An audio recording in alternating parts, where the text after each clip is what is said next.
Well, I think you understand that when you're looking at the consumer confidence, their confidence is very short-lived a lot of times. So he's just got to keep the pedal down.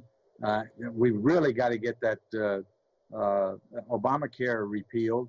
I don't care if they replace it, and they've got to get a tax reform bill in there. But well, speaking of that, if you had to take your pick, because you can really end up in the weeds, this Obamacare is going to be complicated. Does he come in with the tax cuts first and the tax reform, or does he devote the attention to Obamacare, or is it an either-or proposition, do you believe?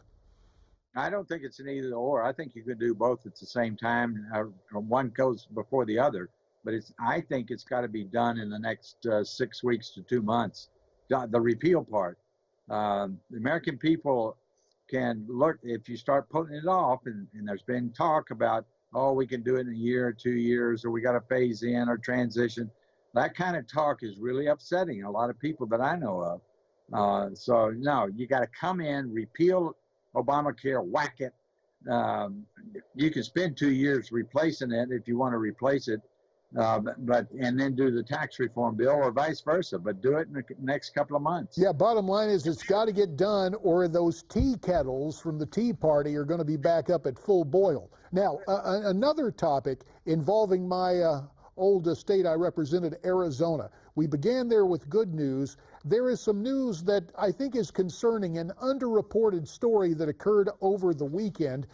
Take a look at this. I believe we have the screen capture. Turns out that Saturday afternoon, an Iraqi national and an Egyptian were picked up a little after 2 o'clock along Arizona State Route 80. That team that duo made it over 15 miles to our interior, past our southern border, before being apprehended. Now, the Border Patrol people say, we don't think there's a problem with these two. They're being processed out like other illegals. But with the 30 seconds remaining, what about this ongoing concern with our southern border?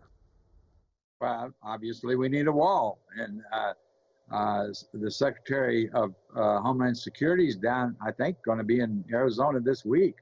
And so they're beefing it up. But what's lurking in the weeds, and we're seeing it right now, is the Democrats are going to use the judiciary as their legislature. So we're going to have to fight these fights in the courts, and we better take on this lawless judiciary. I mean, that James Robart, that judge in the state of Washington, should be impeached, and the House ought to impeach him. Well, that is something strong words, leader, and obviously a topic we are going to follow up later in this program. For now, tonight, as always, the outspoken Tom DeLay. We appreciate your time this evening.